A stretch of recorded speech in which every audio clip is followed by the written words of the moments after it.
내가 나아가리다.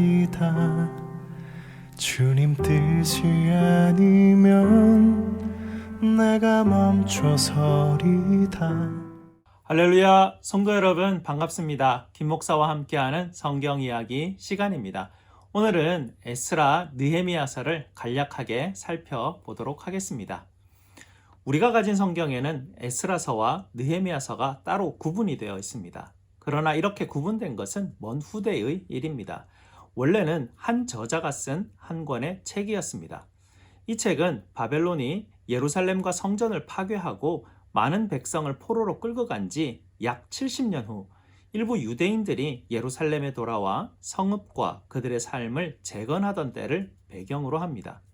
구체적으로 이 책은 재건에 힘쓴 3명의 지도자를 주목하고 있습니다. 바로 스룹바벨, 에스라, 그리고 느헤미야입니다.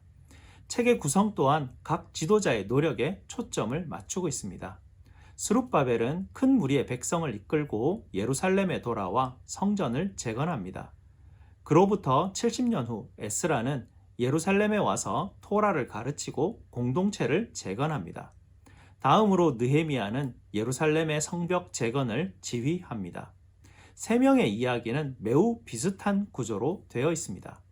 먼저 하나님께 감동을 받은 페르시아 왕이 이들을 예루살렘에 보내고 자원과 도움을 제공합니다. 이들의 노력은 방해에 부딪히지만 결국 극복해냅니다. 그러나 세 이야기 모두 이상하게도 실망스러운 결과들이 나타났습니다. 그럼 처음부터 자세히 살펴보겠습니다. 이 책은 페르시아 고레스 왕의 칙령으로 시작합니다. 하나님께 감동을 받은 고레스 왕은 포로들이 예루살렘에 돌아가 성전을 재건하도록 허락합니다. 저자는 이것이 언젠가 포로들이 예루살렘으로 돌아간다는 선지자 예레미야의 예언이 성취된 거라고 말합니다. 이 예언의 성취는 포로 귀환 이후에도 다른 많은 선지자들의 예언이 성취될 거라는 소망을 안겨줍니다. 다윗의 혈통에서 나실 미래의 메시아 왕에 대한 소망, 하나님이 그의 백성 가운데 거하실 성전 재건에 대한 소망, 하나님의 나라가 임해 열방이 복을 받을 소망, 바로 아브라함에게 약속하신 것들 말입니다. 그럼 이 모든 소망을 염두에 두고 스룹바벨의 이야기를 보겠습니다. 그는 바벨론의 씨라는 뜻의 이름처럼 바벨론 포로기에 태어난 시대를 대표하는 인물로서 큰 무리의 이스라엘 백성들을 이끌고 예루살렘으로 돌아옵니다. 그들은 정착 후 우선 제단을 만들어 제사를 드리고 이후 성전을 재건하는데요. 성전의 기초를 놓는 예식과 최종 봉헌식이 핵심적인 장면입니다. 과거의 성막과 성전 봉헌식을 떠올려 보면 이번에도 역시 하나님의 임재가 불과 구름처럼 내려와 백성 가운데 거하셔야 했지만 그런 일은 일어나지 않습니다. 그래서 새 성전을 보며 기뻐하는 사람들도 있지만 솔로몬의 성전을 경험한 장로들은 크게 통곡합니다. 그들의 영광스러운 과거나 소망하던 미래와 너무나 달랐기 때문입니다. 그리고 여기서 처음으로 방해 세력이 등장하는데 매우 이상합니다. 이스라엘의 후손 중 바벨론의 포로로 끌려가지 않은 자들은 예루살렘에서 계속 살고 있었는데 그들이 성전 재건을 돕겠다고 나옵니다. 그런데 스룹바벨은 이를 거부하면서 너희는 이 성전과 아무 상관이 없다고 말합니다. 당연히 갈등이 일어났고 스룹바벨이 이를 극복하긴 하지만 좀 이상한 점도 있습니다. 선지자들은 분명 하나님의 나라가 임할 때 이스라엘의 모든 지파가 하나 되어 열방과 함께 하나님을 예배할 거라는 환상을 보았기 때문입니다. 이에 비추어 볼 때 아직은 뭔가 자연스럽지가 않습니다. 다음은 70년 후 에스라의 이야기입니다. 그는 바벨론 포로 시절 이스라엘의 지도자로서 토라에 능통한 학자였습니다.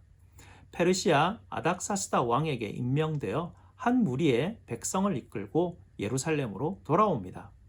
에스라는 이스라엘의 영적 재각성과 사회적 재건을 간절히 소망했지만 우리는 또다시 실망스러운 모습을 보게 됩니다.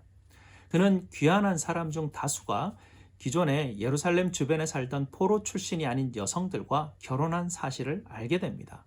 그 중에는 유대인뿐만 아니라 이방 여인들도 있었습니다. 그러자 에스라는 율법의 명령을 들어 이스라엘은 거룩하니 고대 가나안 족속과 구별되어야 한다고 호소합니다. 예루살렘 주변에 살던 자들은 가나안 족속처럼 귀환한 이스라엘 백성을 타락시킬 거라고 말합니다. 그리고 에스라는 가슴을 치며 회개 기도를 드립니다. 그런데 그 후 그는 지도자들을 결집하고 법령을 시행해 이 모든 결혼을 무효화하고 이방 여인들과 아이들을 쫓아내도록 합니다. 하지만 이 법령은 실제 이혼한 남성이 일부만 기록된 걸로 보아 부분적으로만 실행된 것을 알 수 있습니다. 이렇게 엄청난 무리수를 두면서까지 이방 여인들과 혼인을 금지하였고 느헤미야에 이르러서 다시 회개하고 율법의 언약을 재확인하기까지 했지만 이스라엘 사람들은 여전히 이방 여인들과 혼인하는 것을 멈추지 않았습니다. 이스라엘은 회개하였다고는 하지만 끊임없이 범죄하기를 멈추지 않습니다. 이제 느헤미야의 이야기입니다. 그는 페르시아 제국에서 일하는 유대인 관료였습니다. 그는 예루살렘 성벽이 허물어졌다는 소식을 듣고 슬퍼하며 기도합니다.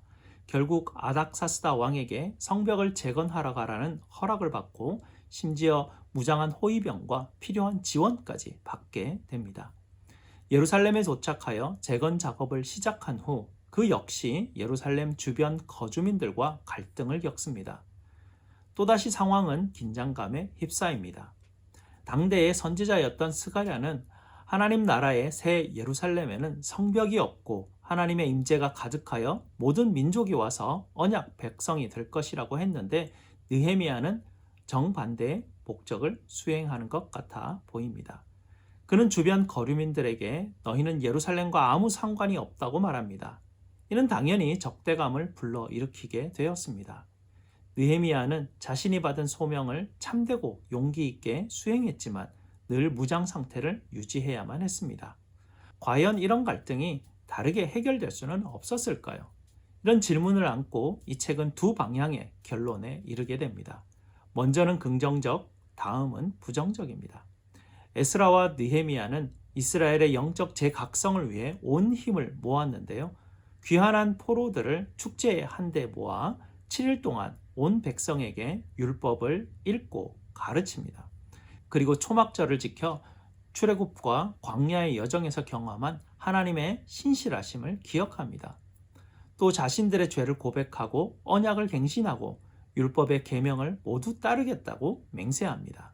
그리고 성전과 예루살렘 성벽의 재건을 크게 기뻐합니다. 이게 전환점이 될 수도 있겠다 생각하시겠지만 아닙니다. 이 책의 마지막은 또다시 우울한 내용이 나옵니다. 느헤미야는 성읍을 돌아보다가 백성들이 그들의 맹세를 지키지 않는 것을 발견합니다. 스룹바벨이 애써 재건한 성전은 방치되어 소홀히 관리되고 있었고 심지어 자격 없는 자들이 돌보고 있었습니다. 에스라의 가르침이 무색하게 백성들은 율법을 어기고 안식일에 일을 하고 있습니다. 심지어 그들은 예레미야가 재건한 성벽 주위에 시장을 열고 안식일에 장사를 하고 있습니다. 결국 느헤미야는 화가 폭발합니다. 사람들을 때리고 머리털을 뽑으며 야단을 칩니다. 율법의 명령에 순종하시오. 그리고 마지막으로 하나님께 적어도 제가 노력했다는 것은 기억해 주시라고 기도하며 마무리가 됩니다. 이렇게 끝나다니 뭔가 이상합니다. 사실 이렇게 실망스러운 결말은 의도적으로 배치된 것입니다. 그렇다면 이 책은 도대체 성경 전체 줄거리와 어떤 관련이 있는 것일까요? 기억하시겠지만 우리는 이 책을 시작하면서 메시아, 성전, 하나님의 나라에 대한 예언적 소망을 품었습니다. 그러나 아무것도 이루어지지 않았습니다. 이스라엘이 포로에서 돌아왔다고는 해도 그들의 영적 상태는 이전과 다른 게 전혀 없었습니다. 에스라와 느헤미야는 최선을 다했지만 정치 사회적 개혁은 핵심적인 인간 마음의 문제는 다루지 못한 것입니다. 이 책의 요지는 예레미야와 에스겔 선지자가 강조하는 것과 같습니다. 하나님의 백성에게 필요한 것은 마음을 온전히 새롭게 하는 것입니다. 그분을 사랑하고 그분께 순종하기 위해서 말입니다. 이 책이 실망스럽게 끝나는 건 사실이지만 그래서 여전히 메시아에 대한 소망과 새 성전에 대한 소망과 그리고 하나님 나라가 임하실 소망을 붙들게 됩니다. 다음 주는 유대인 성경의 마지막에 나오는 역대기를 살펴보겠습니다. 감사합니다. 다음 주에 뵙겠습니다.